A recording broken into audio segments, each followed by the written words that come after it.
the left or right front wall panel into place by lowering and hooking it onto the chassis lip and hook. Again, make sure it is fully seated. Repeat with the opposite sides. Loosely fasten both wall panels with screws. Position the header into place between the left and front right wall panels and fasten into place using the cam lock tool. Check the top edge of the 3 wall panel components and make sure they are aligned with one another and level.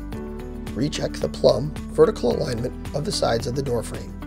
The squareness of the door opening is crucial to the proper function of the door and locks. Once you have checked things and are satisfied the door opening sides are vertical and the header is square to them, make sure to tighten all screws in the wall panels to chassis and seats. Next, using a stepladder, drop both side roof pans with lights between the front and rear walls, making sure their tabs go into the slots in the top edges of the walls. Follow this by lowering the front roof pan into place between the side roof pans and into the slots on the top edges of the header.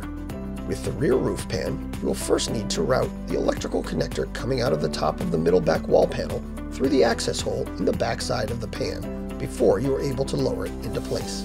Once all 4 pans are into position, fasten the pans to their neighbor and carefully place a stepladder inside the unit. With one person at the bottom, feed the graphics panel over the top of a coworker on the ladder.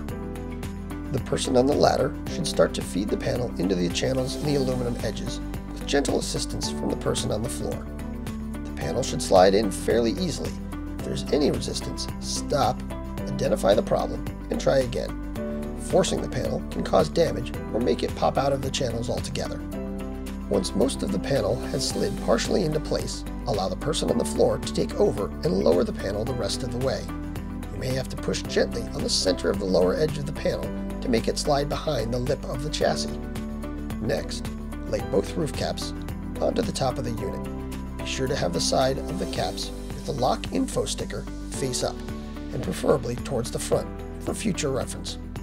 Place the 2 graphic caps over the top edge of the graphics panel and fasten to the wall edges.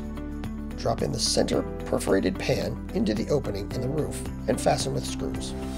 To raise the folding shelf into the horizontal position, grasp the edges and pull upwards. Hang the door within the frame on the hinges. Connect the door closer arm and adjust the door kickplate using the screws on the back of the door. The LED lights and the fan turn on upon entering the pod and turn off after about 20 to 30 minutes. Check that the door closes easily and does not rub on the door frame. Check that the lock latches engage easily and securely with their holes in the strike plates. Check the operation of the Momabus Smart Lock using both the provided brass key as well as the keypad code. If there are any issues where the door rubs the frame or the latches do not fully engage, check that the door opening is square and its sides are plumb.